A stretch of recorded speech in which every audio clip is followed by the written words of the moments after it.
మహి అయితే అలాగా ఆలోచిస్తూ ఉంటాడు. అలా ఆలోచించి మధుకి ఏమైందో ఏంటో, ఎలా ఉందో ఏంటో అనైతే అనుకుంటూ ఉంటాడు.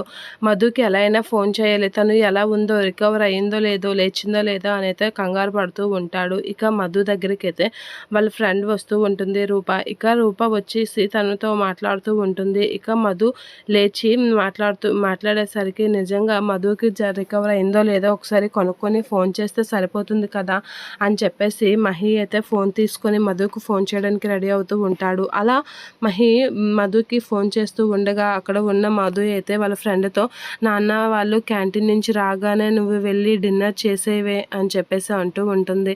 నువ్వేం కంగారు పడకు, నేను ఖచ్చితంగా డిన్నర్ కడుపు నిండా తింటానులే, నువ్వు కంగారు పడకు అని అనేసరికి ఇక మధు అయితే నవ్వుతూ ఉంటుంది.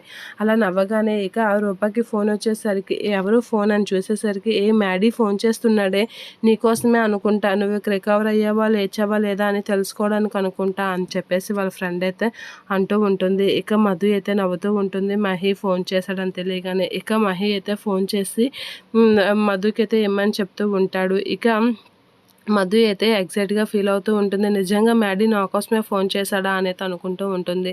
ఇక మహి అయితే మాట్లాడతాడు. మధు